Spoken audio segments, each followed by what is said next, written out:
तो आइए आज स्टार्ट करते हैं अपना 10th क्लास का चैप्टर जो होगा हमारा इलेक्ट्रिसिटी के बारे में। इसके अंदर देखते हैं क्या क्या कंटेंट आते हैं। ठीक है, ये पूरा वन शॉट रिवीजन है। ठीक है, हम चार्ज से स्टार्ट करेंगे और पावर तक पहुंचेंगे। ठीक, तो देखिए सबसे पहला जो टॉपिक आता है वो इसके अंदर आता है चार्ज। ठीक, चार्ज की डेफिनेशन क्या होती है? Number of electrons. क्या होती है? नंबर ऑफ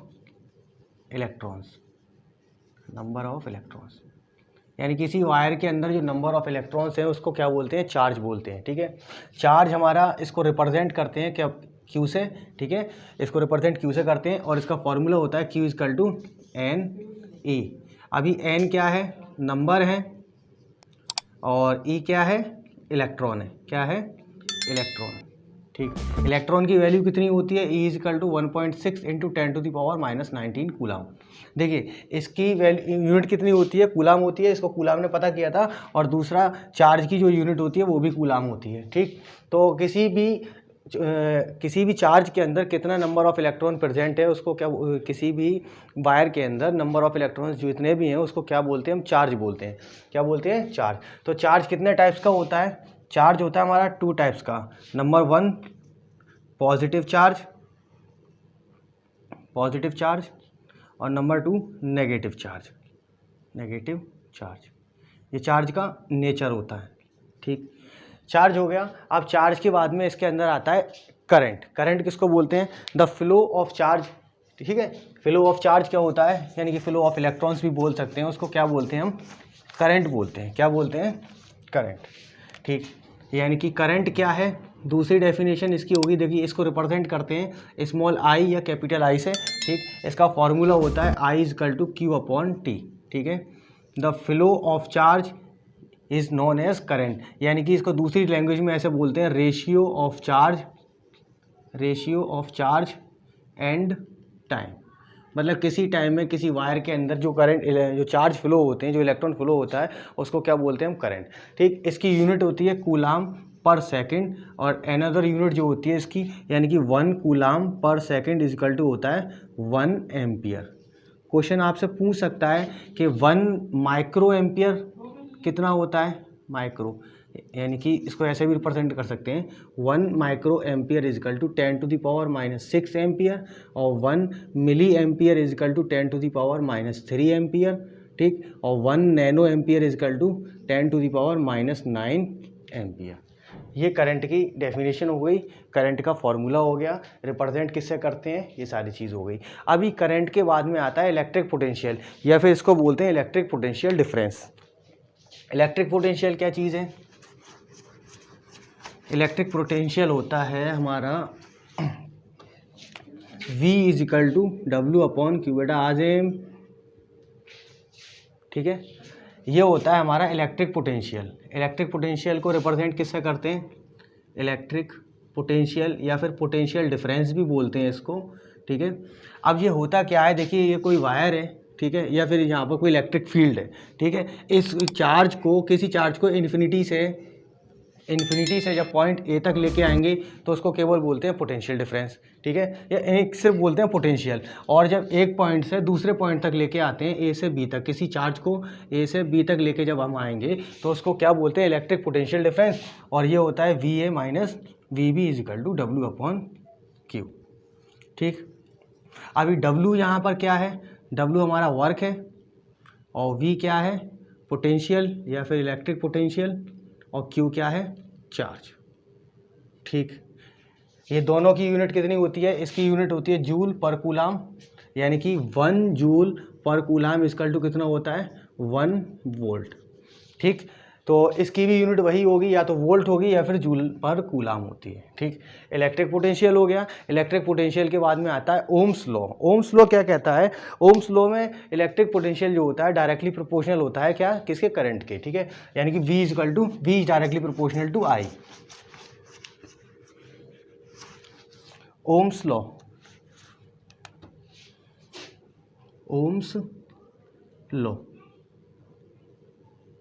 ओम्स लॉ क्या कहता है कि ये V जो है वो डायरेक्टली प्रोपोर्शनल है करंट के। यानी कि अगर हम इस प्रोपोर्शनलिटी के साइन को जब रिप्लेस करेंगे तो क्या लेके आएंगे? एक कांस्टेंट लेके आते हैं, यानी कि V इजकल टू RI।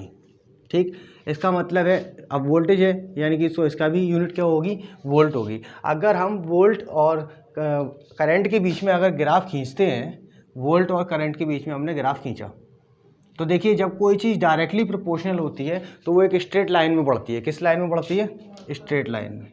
ये क्या दिखाएगा, ये हमारा कांस्टेंट होगा यानी कि रेजिस्टेंस की वैल्यू को रिप्रेजेंट करेगा। अभी यहीं पर ही हम आते हैं दूसरा लौट के, तो रेजिस्टेंस एक चीज़ और है, क्या है, रेजिस्टेंस। रेजिस्टेंस को R से रिप्रेजेंट करते हैं और रेजिस्टेंस का फॉर्मूला होता है R=V/I, यानी कि यही फॉर्मूला है ओम्स लॉ का भी। ठीक है, अगर रेजिस्टेंस हम इसका रेशियो निकालें, किसी तार, जब कोई तार है उसके अंदर करंट फ्लो होता है तो क्या होता है, इसका वोल्टेज और करंट का जो रेशियो है वो क्या कहलाता है, एक रेजिस्टेंस कहलाता है। क्या कहलाता है, रेजिस्टेंस। इसका सिंबल कैसा होता है, इसको इस तरह से सिंबल से रिप्रेजेंट करते हैं। ठीक है, अब इसके बाद में रेजिस्टेंस आ गया तो हम रेजिस्टेंस को कनेक्ट करेंगे सीरीज़ में और पैरेलल में। देखिए एम्पियर यानी कि अमीटर, जो करंट जो नापता है उसको बोलते हैं अमीटर। अमीटर किस में, करंट जो नापता है यानी कि उसको क्या बोलते हैं हम, अमीटर। अमीटर सीरीज़ में जोड़ा जाता है और वोल्ट मीटर जो होता है उसके पैरेलल में जोड़ा जाता है। ठीक है, तो देखिए अमीटर को किससे रिप्रेजेंट करते हैं, ठीक, यहाँ तक तो हो गया। अभी आता है अमीटर। अमीटर क्या करता है, करंट को नापता है यानी कि करंट का मेजरमेंट करता है, अमीटर। ठीक है, ये किसका है, अमीटर का सिंबल है, अमीटर का। और ये था हमारा वोल्ट मीटर का सिंबल। ये क्या करता है, वोल्टेज को नापता है। सपोज़ कि ये कोई रेजिस्टेंस है, इसके बीच में हमें करंट निकालना है, तो हम करंट का क्या करेंगे, एम्पियर को तो हम सीरीज़ में जोड़ देंगे, किसको, सीरीज़ को। और इसी में हम क्या करेंगे, यहाँ पर वोल्ट मीटर को इसके पैरेलल में जोड़ा जाता है, किसमें, पैरेलल में। और इसको एक ड्रॉ करके यानी कि बैटरी के, ये बैटरी का साइन होता है प्लस माइनस। ठीक है, करंट यहाँ से फ्लो होगा, प्लस माइनस हो गया। ठीक, इतना तो हो चुका।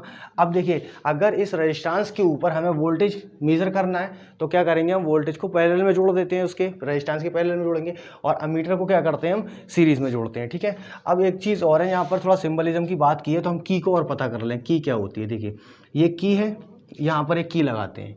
ठीक, इसका मतलब है ये अभी की क्या है, ऑफ है, करंट पास नहीं होगा। ठीक है, और अगर हमने इसके अंदर एक डॉट लगा दिया तो अब क्या है, इसके अंदर करंट फ्लो होगा। ठीक है, यानी कि जो ऑन का स्विच होता है, ऑन, और ये वाला स्विच किसका है, ऑफ का स्विच है। किसका है, ऑफ का। एक और टाइप्स की होती है, इसको बोलते हैं हम प्रेशर की या दाब की। ठीक है, तो क्या होता है, ये क्या है, अभी करंट फ्लो नहीं हो रहा है। ठीक है, ऑफ है।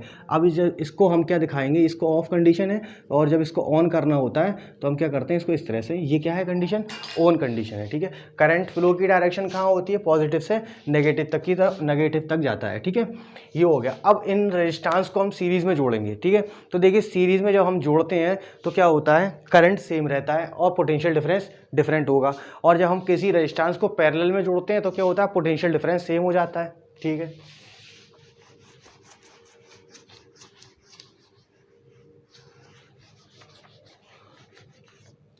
यानी कि रेजिस्टेंस इन सीरीज, रेजिस्टेंस को कितने तरीके से जोड़ा जा सकता है, रेजिस्टेंस को 3 तरीके से जोड़ा जाएगा। नंबर 1 होगा सीरीज, नंबर 2 पैरेलल, और नंबर 3 क्या होता है, कॉम्बिनेशन। क्या होता है, कॉम्बिनेशन। ठीक, तो पहले रेजिस्टेंस सीरीज़ में क्या होगा, देखिए सीरीज़ में रेजिस्टेंस को जब हम सीरीज़ में जोड़ते हैं तो इस तरह से जोड़ते हैं। सपोज़ किया ये R1 है, कोई रेजिस्टेंस ले लिया हमने। ठीक है, अच्छा रेजिस्टेंस करता क्या है, करंट के जो करंट का जो डायरेक्शन होता है उसमें थोड़ा सा रुकावट पैदा कर देता है, करंट को खा जाता है। R1 हो गया, ये दूसरा रेजिस्टेंस हमने R2 जोड़ दिया, और ये हमने तीसरा रेजिस्टेंस R3 जोड़ दिया। तो ये वाला जो कॉम्बिनेशन है वो क्या कहलाता है, सीरीज़ कॉम्बिनेशन। इसके अंदर जो R1 रेजिस्टेंस पर जो करंट होगा वही R2 रेजिस्टेंस पर करंट होगा, और वही R3 रेजिस्टेंस पर करंट होगा। अगर हमने इसको प्लस माइनस की इस तरह से बैटरी से जोड़ दिया गया तो देखिए करंट R1 पर, R2 पर, R3 पर, तीनों पर करंट सेम होगा। मतलब इस कंडीशन के अंदर क्या होता है, I1 की वैल्यू I2 के बराबर और I3 की वैल्यू I के बराबर। यानी कि अगर सपोज़ कि ये इस बैटरी से 2 एम्पियर का करंट निकला तो ये 2 एम्पियर का करंट पूरे सर्किट के अंदर सेम होगा, लेकिन इस पर पोटेंशियल डिफरेंस डिफरेंट होता है, V1 V2 अलग अलग डिफरेंस होगा इसके ऊपर। ठीक है, देखिए अगर सपोज़ कि ये हमने यहाँ पर 4 वोल्ट की बैटरी लगाई है, ठीक है। तो ये 4 वोल्ट जो है ये तीनों में बराबर बराबर डिस्ट्रीब्यूट हो, या रेजिस्टेंस की कैपेसिटी के हिसाब से। सपोज कीजिए इस पर 3 वोल्ट आ चुका, और इस पर कितना आएगा, 3 और 4 होते हैं, 1 वोल्ट बचा। तो सपोज कीजिए इस पर 0.8 आ जाएगा, तो इस पर 0.2 होगा। मतलब वोल्टेज का जो सम होगा वो बैटरी के वोल्टेज के सम इक्वल होना चाहिए, ठीक है, इस कंडीशन में। तो इससे हमें पता चलता है यहाँ पर रेजिस्टेंस की वैल्यू सेम हो गई। हमें इसका फॉर्मूला क्या होता है रेजिस्टेंस का, R=R1 + R2 + R3। अगर हमने 3 रेजिस्टेंस जोड़े हैं तो क्या करेंगे, हम तीनों रेजिस्टेंस का सम निकाल देंगे। दूसरी चीज़, इसकी यूनिट क्या होती है, इसकी यूनिट होती है ओम। मैं वहाँ बताना भूल गया था। तो रेजिस्टेंस R कितना होता है, V/I, यानी कि वोल्ट पर एम्पियर, यानी कि 1 वोल्ट पर एम्पियर को हम क्या बोलते हैं, 1 ओम बोलते हैं। क्या बोलते हैं, ओम। ओम ऐसा मत बना बैठना, ये ओम नहीं चलेगा, ठीक है, ये वाला ओम नहीं चलेगा, ये ओम का सिंबल होता है इससे। दूसरी चीज़ आती है पैरेलल। तो पैरेलल क्या होता है, देखिए पैरेलल में हम रेजिस्टेंस को इस तरह से एक दूसरे के पैरेलल जोड़ते हैं, ऊपर एक दूसरे के ऊपर नीचे होता है, ठीक।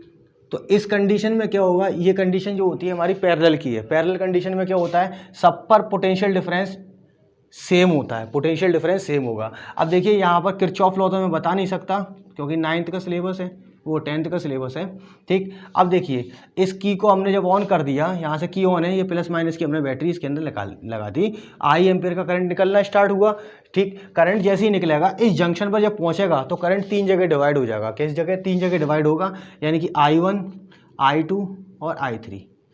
यहाँ इस कंडीशन में अगर हम वोल्टेज और निकालें सीरीज में तो V=V1 + V2 + V3 और होता है, ठीक है।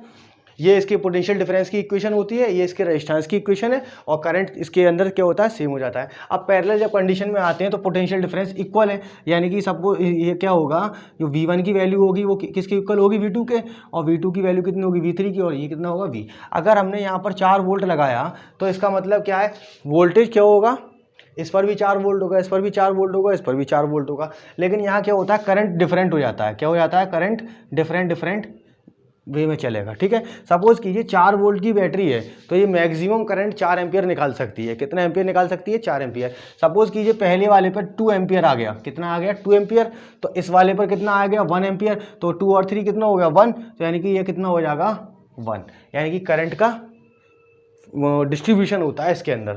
तो सपोज यहाँ पर दूसरी चीज़ देखिए, पोटेंशियल डिफरेंस सेम हो गया। अब बचा क्या हमारा, करंट। तो करंट की इक्वेशन कितनी होती है यहाँ पर, I1 + I2 + I3, ठीक है। और पोटेंशियल डिफरेंस की उसकी पैरेलल में इसकी रेजिस्टेंस की वैल्यू कितनी होती है, 1/R1 + 1/R2 + 1/R3। अगर 2 रेजिस्टेंस जोड़े, इसको शॉर्ट ट्रिक में समझना, सीधा सीधा फॉर्मूला ही होता है, R 2 रेजिस्टेंस हैं पैरेलल में जोड़े हुए हैं, ठीक है। तो इसकी इक्वेशन कितनी होगी, R=R1/R1 + R2। अगर 3 रेजिस्टेंस जोड़ें तो R=R1, R2, R3। इसी तरीके से यहाँ पर कितना हो जाएगा, R1 R2 हो जाएगा, और R2 R3 हो जाएगा, और यहाँ पर कितना हो जाएगा, R3 R1, क्योंकि 3 ही रेजिस्टेंस है, ठीक। यहाँ तक से समझ में आया। रजिस्टिविटी को रिप्रेजेंट किससे करते हैं, देखिए रो से रिप्रेजेंट करते हैं। इसका फॉर्मूला होता है ρ=RA/L, ठीक है। L क्या है, कोई वायर है उसकी लंबाई होती है, ठीक है। A क्या है, इसका क्रॉस सेक्शनल एरिया है, और R क्या है, इसका ओम यानी इसका रेजिस्टेंस है, ठीक। तो R की वैल्यू, R की यूनिट कितनी होती है, ओम, और इसकी कितनी होती है, मीटर स्क्वायर, और लंबाई की यूनिट कितनी होती है, मीटर। मीटर से मीटर कैंसिल हो जाएगा, तो ओम मीटर इसकी क्या होती है, यूनिट होती है, ठीक है। और रजिस्टिविटी एक कांस्टेंट होता है जिसकी वैल्यू कभी चेंज नहीं होती है। अगर कॉपर वायर की जितनी भी रजिस्टिविटी है तो वो चाहे किसी भी कहीं से भी लिया है हम, उस वायर की रजिस्टिविटी कितनी होगी, जितनी उसकी डिफाइन है, ठीक है। रजिस्टिविटी होगी। दूसरा रह गया हॉर्स पावर क्या होती है, देखिए हॉर्स पावर। तो हॉर्स पावर कहते हैं, हॉर्स पावर इक्वल टू होता है सीधा सीधा 746 वाट, ठीक है। अगर इसको याद रखना हो तो एक कंसेप्ट उठा लेना सीधा, 786 में से क्या करना, 40 माइनस कर देना, यानी 786 में से हम जब 40 माइनस करते हैं तो कितना बच जाता है, 746, यानी कि 1 हॉर्स पावर इक्वल टू 746 वाट होती है, यानी 746 वाट, ठीक है। तो इससे पोटेंशियल डिफरेंस की इक्वेशन से तो देखिए V इक्वल टू कितना होता था, W/Q, और वर्क जो होता है किसी भी चीज़ का क्या होता है, एनर्जी होती है। क्या होती है, एनर्जी, ठीक। तो यहाँ से हमने जो इक्वेशन लिए हैं, कितनी इक्वेशन ली है, I = Q/T होता है, और V = W/Q हो गया, ठीक है। तो देखिए W इक्वल टू अगर हम निकालें तो कितना हो जाएगा V इंटू क्यू। एक तो वर्क का फॉर्मूला सीधा सीधा ये हो गया, दूसरा फॉर्मूला है V की वैल्यू हम ऐसी रहने दें और यहाँ से Q की वैल्यू उठाएं और Q इक्वल टू कितना हो जाता है IT। तो Q की वैल्यू जब इसके अंदर हम रख देंगे तो V Q की जगह कितना रख दिया IT, तो कितना हो गया VIT। एक फॉर्मूला ये बन गया, एक तो ये हो गया, ठीक है। यानी कि ये फॉर्मूला कब है, जब वर्क डन कब होगा, जब हमको पोटेंशियल डिफरेंस गिवन हो और चार्ज की वैल्यू गिवन हो। ये वाला फॉर्मूला क्या है, in terms of potential difference current and time, ठीक है। यानी कि इन टर्म्स ऑफ किसमें, पोटेंशियल डिफरेंस करंट और टाइम में, ठीक है।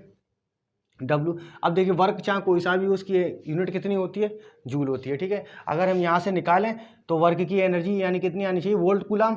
वर्क की एनर्जी यहाँ से वो वर्क की यूनिट जो निकालेंगे तो V की यूनिट कितनी होती है वोल्ट और Q की यूनिट कितनी होती है कूलम। यानी कि वर्क इक्वल टू यहाँ पर कितना है वोल्ट कूलम, तो इसमें भी वही निकलना चाहिए वोल्ट कूलम। तो ये हो गया, यहाँ से निकालेंगे तो IT की वैल्यू निकालेंगे तो वोल्ट मीटर पर सेकंड हो जाएगा। यानी यहाँ से यूनिट हम इसकी निकालते हैं तो कितना बनेगा, वोल्ट एम्पियर सेकेंड। यानी कि 1 वोल्ट एम्पियर सेकेंड भी किसकी इक्वल होता है, 1 जूल के इक्वल हो जाएगा, ठीक है। अब हमने क्या करा, V की वैल्यू और उठाई, V इक्वल टू कितना होता है, यहाँ से लिया V इक्वल टू IR। यानी कि ओम्स लॉ से हमने लगाया V इक्वल टू IR, तो हमें कितना मिलेगा, IR यहाँ से लेंगे और IT यहाँ से लेंगे तो ये कितना हो जाएगा, W equal to I square RT।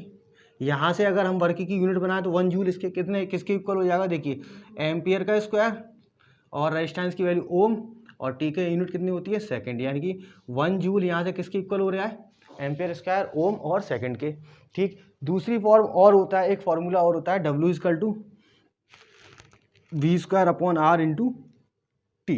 ये 4 फॉर्मूले हैं। देखिए पहला फॉर्मूला है in terms of potential difference current and time, यानी कि 3 वैल्यू दे रखी हो और वर्क पूछ ले तो हम इससे निकाल देंगे। दूसरा क्या है, in terms of current resistance and time, in terms of potential difference resistance and time, ठीक। अब इसके बाद में आता है हमारा पावर। क्या आती है, पावर। पावर क्या चीज़ है, पावर है the ratio of work and time equal to W upon T, ठीक। तो पावर के वर्क के हमारे 4 फॉर्मूले हमने यहाँ पर बना लिए सीधे सीधे। अब देखिए बात करते हैं हम पावर की, तो पावर क्या होता है, इसको रिप्रेजेंट करते हैं P से। यानी कि the ratio of work and time is known as power. यानी कि 1 जूल पर सेकंड, और 1 जूल पर सेकंड किसके इक्वल होता है, 1 वाट के, किसके, 1 वाट के, ठीक। अब देखिए वर्क के हमने कितने फॉर्मूले निकाले थे वहाँ से, VQ, ठीक है। दूसरा निकाला था VIT, तीसरा क्या निकाला था I square R into T, और चौथा क्या निकाला था V square upon R into T. अब हम क्या करेंगे, इन वर्क की वैल्यू उठाएंगे और इसमें रख देंगे तो पावर हमारी निकल के आएगी, एक तो आ जाएगी सीधी सीधी VQ अपॉन टी, ठीक है।